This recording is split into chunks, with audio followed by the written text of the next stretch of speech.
Hello guys, आज मैं एक ऐसे विषय के बारे में बात करने जा रहा हूँ ना, जो मेरे साथ खुद घटित हुआ है। जो कि मैं इन्फ्लुएंसर हूँ लखनऊ का, और ये वीडियो मैं ये चाहता हूँ कि हर एक आदमी देखे, हर एक बंदा देखे कि आगे चल के किसी के साथ भी ऐसा ना हो। और इस चीज़ के लिए सरकार, प्रशासन, शासन कुछ कोई नहीं कर रहा है। भाई साहब, मैं बात कर रहा हूँ ना फ्रॉड एक्टिविटी, जो फ्रॉड, साइबर फ्रॉड हो रहा है आजकल की डेट में। मेरे खुद के अकाउंट से 1 लाख रुपए गए। 1 लाख रुपए ना एक स्टूडेंट के लिए, एक नॉर्मल आदमी के लिए, एक जो 10-15 हजार रुपए की जॉब कर रहा है उसके लिए बहुत बड़ा अमाउंट होता है। वो 1-2 साल में 1 लाख रुपए जुटा पाता है कैसे भी करके। तो दोस्तों, जो मेरे साथ घटित हुआ साइबर फ्रॉड में, मैं आपको पूरी जानकारी देने जा रहा हूँ। आप भी इससे बच के रहिएगा और मैं सब कुछ आपको बताने जा रहा हूँ, एक स्टेप बाय स्टेप जो मेरे साथ हुआ और कैसे मेरा 1 लाख रुपए गया। और मेरी कोई हेल्प नहीं कर रहा है आज की डेट में। साइबर सेल वाले भी, वहां भी जा रहा हूँ तो वो कह रहे हैं भाई आपका पैसा वापस नहीं आएगा, वो किसी ने विड्रॉल कर लिया है। और 1 लाख रुपए की बात है, नॉर्मल बात नहीं है। 1 लाख रुपए बहुत बड़ा अमाउंट है हमारे लिए। मतलब हम जॉब कर करके 15-15, 20-20 हजार की जॉब कर करके अगर 1 लाख रुपए मेरा ऐसे चला जाएगा तो फिर हम किस पे ट्रस्ट करें? कौन सी बैंक पे ट्रस्ट करें? किस सरकार पे ट्रस्ट करें? किस चीज़ पे ट्रस्ट करें? मीडिया पे ट्रस्ट करें? किस सरकार पे ट्रस्ट करें? भाई किससे कहे जाके कि मेरा 1 लाख रुपए वापस दिलाओ? आपके पास सारे सिस्टम है, सारे टेक्निकल चीज़ें हैं, आप उसे पकड़िए, हमारा पैसा वापस दिलाइए। भाई फ्रॉड में गया है वो पैसा। और आप ऐसे कैसे किसी के अकाउंट से बिना किसी OTP के, बिना किसी चीज़ के पैसे वापस निकाल सकते हैं? और कोई हेल्प करने वाला नहीं है। थाने में जाओ तो वहाँ कोई रिपोर्ट नहीं दिख रहा है आपकी, वो कहता है भैया वो आपका पैसा चला गया, आप उसे पकड़ने जाएंगे तो वो कहीं मिलेगा नहीं। साइबर सेल में जाओ तो वो भी कहता है पैसा निकल गया है, विड्रॉल हो गया है, वो भी आपको नहीं मिलेगा। बैंक में जाओ तो बैंक की भी कोई जिम्मेदारी नहीं। बैंक भी बोल रहा है कि नहीं, अब तो वो आपके फोन से निकला है, वाई ट्रांजेक्शन निकला है, वो अब बैंक की कोई जिम्मेदारी नहीं होती, आप साइबर सेल में जाइए। तो 2-3 दिन से मैं इतना दौड़ रहा हूँ बैंक के, साइबर सेल के और पुलिस चौकी के चक्कर लगाते लगाते ना मैं थक गया हूँ। मेरे सारे काम रुके पड़े हैं, मेरी नौकरी रुकी पड़ी है। इतना परेशान हो गया हूँ, इतना। और अपने पैसे के लिए दौड़ रहा हूँ। मतलब जो मेरा खुद का पैसा है, जो मैंने सालों से कमा के मैंने इकट्ठा किया अपनी पढ़ाई के लिए, अपनी चीज़ों के लिए, वो पैसा मुझे नहीं मिल रहा है। तो ये कहानी हमारी स्टार्ट होती है 17 तारीख को।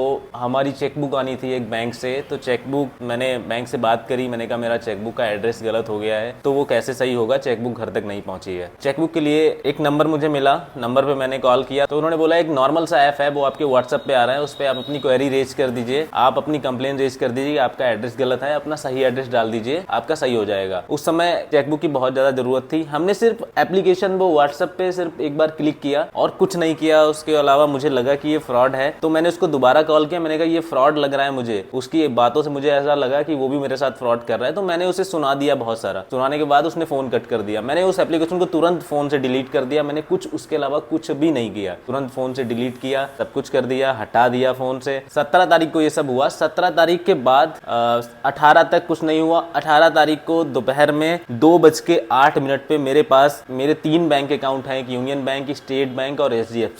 यूनियन बैंक से मेरे पास डायरेक्टली मैसेज आता है कि आपका 1 लाख रुपए डेबिट हो गया है। ये देख के ना मेरी तो हालत ही खराब हो जाती, क्योंकि 1 लाख रुपए ना मेरे लिए बहुत बड़ा अमाउंट है। 1 लाख रुपए डेबिट हो गया। मैं तुरंत एक वीडियो शूट कर रहा था, मैं तुरंत बाहर आया, मैंने यूनियन बैंक को कॉल ही कर रहा था। मैंने कहा ये कैसे? मुझे लगा कि कोई फ्रॉड मैसेज होगा। देखा तो मैंने ट्रांजेक्शन पे जाके देखा तो उस पर सही में चला गया था। और ये मैसेज जैसे ही आया, वैसे ही दूसरी बैंक से मेरे पास फोन आने लगा, स्टेट बैंक से, कि इससे भी आपका पैसा निकालने की कोशिश की जा रही है, 3-4 बार कोशिश कर रहे हैं, आप ही निकाल रहे हैं क्या? मैंने कहा मैं नहीं निकाल रहा हूं, तुरंत मेरा अकाउंट फ्रीज कर दीजिए। वो मैंने अकाउंट फ्रीज करवा दिया, उससे खैर कुछ नहीं कटा। तुरंत ही मेरे पास HDFC बैंक से भी कॉल आने लगा कि इससे भी आपका पैसा निकालने की कोशिश कर रहे हैं। मैंने वो भी अकाउंट तुरंत फ्रीज करवाया, उससे भी नहीं कटा। अभी अकाउंट फ्रीज है, अभी मुझे वो वाले एक बार चेक करने पड़ेंगे। लेकिन यूनियन बैंक से बिना किसी OTP के, बिना मुझसे पूछे, बिना मेरी परमिशन के मेरा 1 लाख रुपए काटा गया है। आप बैंक चला रहे हैं, आप मेरे पास कॉल करेंगे, आप मेरे से परमिशन लेंगे, आप मुझे OTP भेजेंगे, तब मैं आपको परमिशन दूंगा ना 1 लाख रुपए इतना बड़ा अमाउंट काटने के लिए। आप बिना मुझसे पूछे और इतना मेरा पैसा कटवा रहे हैं। ये किस तरीके की बैंकिंग सर्विसेज हैं हमारे यहाँ पे?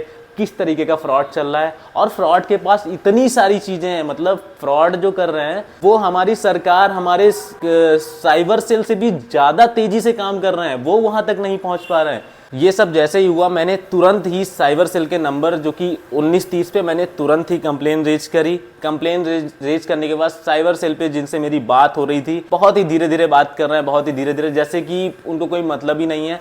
मैंने उनसे बोला भाई जल्दी काम कर लो, मेरा पैसा कटा है, वो कहीं और चला जाएगा, जल्दी कर लो, उसको होल्ड कर दो, ये कर दो, वो कर दो। मैंने सारी डिटेल बताई, ट्रांजैक्शन नंबर भी बताया। उन्होंने मुझसे बोला कि आपका पैसा होल्ड हो गया है। उन्होंने बात करने में भी काफ़ी टाइम लगाया।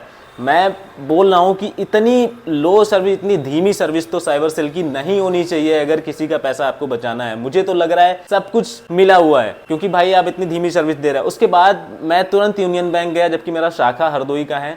मैं लखनऊ में गया यूनियन बैंक में, हजरतगंज के पास में यूनियन बैंक है। उन्होंने मुझसे बोला कि यहाँ पे आपकी कोई सर्विस नहीं मिलेगी। मैंने उनसे थोड़ा रिक्वेस्ट करी तो उन्होंने बोला आपका अकाउंट में फ्रीज कर दे रहा हूँ, मैं इतना कर सकता हूँ, उसके अलावा आपको शाखा में जाना पड़ेगा। ठीक है, उन्होंने मेरी इतनी हेल्प करी, मेरा अकाउंट फ्रीज कर दिया। और फिर उसके बाद उन्होंने बोला कि आप साइबर सेल ऑफिस जाइए हजरतगंज। मैं तुरंत ही हजरतगंज गया हूँ, तुरंत साइबर सेल ऑफिस गया हूँ। लगभग 1-2 घंटा निकल गया था, साइबर सेल ऑफिस गया हूँ। साइबर सेल ऑफिस में जो वहाँ पे ऑफिसर वगैरह बैठे थे, 1-2 लोग, उन्होंने मेरी काफ़ी हेल्प करी। उन्होंने बोला कि आपका पैसा मिल जाएगा, परेशान ना होइए। और वो पैसा क्या हुआ, मेरे अकाउंट से निकला और मोबीक्विक बैंक में गया 10-15 मिनट के अंदर ही। तब तक मैंने उसे होल्ड कराया, तब तक वो यूको बैंक में गया। यूको बैंक में जाने के बाद मैं साइबर सेल में ही बैठा था। लोग मेल पे मेल करे जा रहे थे। मतलब कोई ऐसी साइबर सेल वालों, उन लोगों को मैं गलत नहीं बोल रहा हूँ, लेकिन हमारे सरकार के पास ऐसा तो कुछ होना चाहिए कि मेरा जो पैसा जा रहा है वो फ्रॉड में जा रहा है, वो तुरंत कहीं भी हो उसको तुरंत होल्ड करवा दें। ऐसी कोई सर्विस ही नहीं है भाई, कुछ भी नहीं है। और फ्रॉड जो कर रहे हैं उनके पास बहुत बड़ी सर्विसेज हैं। वो पैसा हमारा लेके जा रहा है, दूसरे अकाउंट में ट्रांसफर कर रहा है, हर एक चीज कर रहा है। वो साइबर सेल वालों से भी तेज काम कर रहे हैं। फिर लगभग 3-4 घंटे साइबर सेल में रहने के बाद एट लास्ट ये पता चला कि वो पैसा आपका मोबीक्विक में जाके, यूको बैंक में जाके और रांची में किसी ने एटीएम विड्रॉल कर लिया है 3 बार में 20-20 हज़ार करके। सारी डिटेल हमारे पास है, साइबर सेल वालों ने दे दी हमको सब। हम अभी आपको स्क्रीनशॉट लगा के सब दे देंगे। उसके बाद हमसे बोला गया कि आप अपनी शाखा में एक बार जाइए, वहाँ पे डिटेल निकलवाइए। मैं ब्रांच में भी गया, हरदोई गया। मैं सुबह ही बाइक उठा के, मैंने नौकरी वोकरी सब छोड़ के, किसी को बिठा के मैं बाइक से 120 किलोमीटर गया हूँ हरदोई। वहाँ पे मैंने अपनी शाखा में जाके मैनेजर से बात करी। मैनेजर भी बोल रहा है कि ऐसी कोई चीज़ नहीं है जो आपका पैसा वापस आए, आप थाने में जाइए, रिपोर्ट करवाइए या साइबर सेल वालों से बोलिए। उसने मुझसे बहुत अच्छे से बात करी, जो भी चीज़ें हो सकती थी। ज़्यादा मुझे भी डिटेल नहीं पता है बैंकिंग की, क्या क्या हो सकता है। आपको अगर कुछ नॉलेज हो तो हमारी हेल्प जरूर करिएगा। और वहाँ पे गए, बैंकिंग गए। उसके बाद हम हरदोई थाने में गए। थाने में गए तो उन्होंने बोला आपकी तहसील वहाँ थाना शाहबाद में आपकी रिपोर्ट गई है, वहाँ पे आपको रिपोर्ट करनी पड़ेगी। साइबर सेल हरदोई में भी गए। साइबर सेल हरदोई में गए तो वहाँ पे मुझे ये बताया गया कि ऐसे फ्रॉड डेली हर किसी के साथ हो रहे हैं। कम से कम 20-25 लोग डेली आते हैं। और लखनऊ साइबर सेल में कम से कम 20-25 लोग वहाँ भी खड़े थे। किसी का 50,000 गया है, किसी का 90,000 गया है, किसी का 20,000 गया है। हरदोई साइबर सेल में उन्होंने बोला कि ऐसे अगर हम उन्हें पकड़ने जाएंगे तो कोई पता नहीं कहाँ मिलेगा, क्या होगा। मतलब कोई ऐसे मिलने की कोई उम्मीद नहीं थी। कोई साइबर सेल वाले, पुलिस वाले, कोई भी नहीं कह रहा था कि आपका पैसा वापस मिलेगा। ये किस तरीके का सिस्टम है भाई? मेरा पैसा है, मैंने मेहनत से कमाया। ऐसे तो हम किसी पे ट्रस्ट ही नहीं कर सकते ना। घर में रखें तो भी दिक्कत है, बैंक में रखें तो भी दिक्कत। हमारा पैसा सेफ कहाँ है? सरकार इस चीज़ का जवाब दे भाई, हमारा पैसा कहाँ पे सेफ है? ठीक है। उसके बाद हम शाहबाद थाने में गए। शाहबाद थाने में हम उनसे 1 घंटे भिड़े रहे कि हमारी रिपोर्ट लिख लीजिए। हमारी रिपोर्ट नहीं लिखी गई। उन्होंने बोला कि वो पैसा, वो रिपोर्ट लिखेंगे। मतलब वो बचना चाह रहे थे रिपोर्ट लिखने से, भागने दौड़ने से। फिर भी मैंने रिक्वेस्ट करके, एक वहाँ पे बहुत ही अच्छे सर थे, उनसे मेरी बात हुई। मैंने उनको सब समझाया कि मैं स्टूडेंट हूँ, मेरे पास जॉब कर करके मैंने थोड़ा वो किया है। तो उन्होंने बोला ठीक है, मैं आपकी वो रिपोर्ट लिखवा दूंगा, कल आप मुझे एप्लीकेशन दे दीजिए। यार टीम नहीं है साइबर सेल की, कल रिपोर्ट लिख जाएगी। ये पूरा हादसा हमारे साथ हुआ है और ये 18 तारीख को हुआ है और आज 20 तारीख हो गई है। दौड़ते दौड़ते हमारा पैसा आने की कोई उम्मीद नहीं है। कहीं से नहीं लग रहा है कि हमारा पैसा आएगा, कुछ भी नहीं है। भी जा रहा है, कहीं से कोई हेल्प नहीं मिल रही है। कोई ये नहीं कह रहा है कि आपका पैसा वापस आएगा। सब यही कह रहा है साइबर सेल, पुलिस, कि आपका पैसा चला गया है।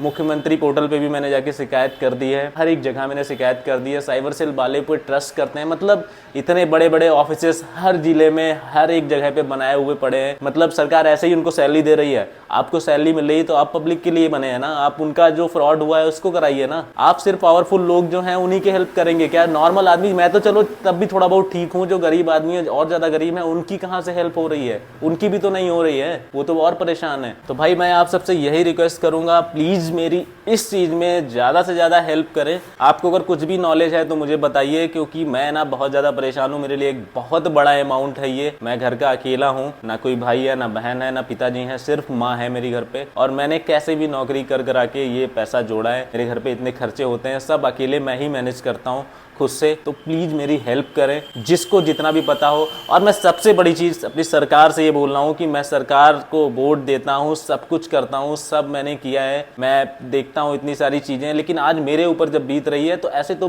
पचासों, हजारों, लाखों लोगों के ऊपर बीतती होगी। उसका क्या होता होगा जब मेरा कुछ नहीं हो पा रहा है। तो भाई मैं यही कहूँगा, मेरी ज़्यादा से ज़्यादा हेल्प करें। कहीं किसी को भी कोई जानकारी हो वो बताए मुझे। और यूपी पुलिस को भी बोले, सब कुछ बोले। मैंने भी टैग किया, लेकिन कोई मेरे पास रिप्लाई नहीं आया है। मैंने यूपी पुलिस को टैग किया और योगी जी को भी टैग किया है, सबको, बैंक को भी टैग किया है, मेरे पास कोई रिप्लाई नहीं आया है। तो ज़्यादा से ज़्यादा मेरी हेल्प करें। बस मुझे क्या है ना, मैं ये चाहता हूँ कि मेरा पैसा मुझे वापस मिल जाए, क्योंकि वो मेरा पैसा है, मेरी मेहनत का पैसा है। और जो लोगों के साथ फ्रॉड हो रहा है ना, इस तरीके की एक्टिविटी हो रही है, साइबर फ्रॉड हो रहे हैं, तो आप उनके लिए एक बहुत बड़ा कदम उठाया जाए कि वो हमारी, हम किस उसमें जी रहे हैं भाई, हम और देशों की तुलना में तो फिर बहुत कम है। अगर ऐसा नहीं हो रहा है, वो फ्रॉड जो कर रहे हैं वो हमसे भी तेज चल रहे हैं, हमसे भी आगे चल रहे हैं। मतलब वो साइबर सेल से भी एक कदम आगे चल रहे हैं, 2 कदम आगे चल रहे हैं। वो जहां तक पहुंचते हैं तब तक वो उनसे और आगे पहुंच जाते हैं। पैसा चेक करते हैं तब तक वो और दूसरे अकाउंट में ट्रांसफर कर देते हैं, ये कर देते हैं। तो सरकार से यही कहूँगा, मेरा पैसा वापस दिलाएं। और साइबर फ्रॉड में भाई जितने भी लोग फंस रहे हैं उनका पैसा वापस दिलाएं। बहुत आदमी परेशान है, मैंने देखा कल जाके वहाँ पे। इस चीज़ के लिए एक बहुत बड़ा कदम उठाया जाए। मेरी सरकार से यही गुजारिश है, हर एक सिस्टम से गुजारिश है। और सिस्टम से मैं ये बोल रहा हूँ कि भाई अगर किसी का पैसा कट रहा है तो उस पर ध्यान दें प्लीज़, और मेरी ज़्यादा से ज़्यादा हेल्प करें मेरा पैसा दिलाने में, क्योंकि मैं इस समय बहुत ज़्यादा परेशान हूँ और बहुत भाग दौड़ कर रहा हूँ। धन्यवाद।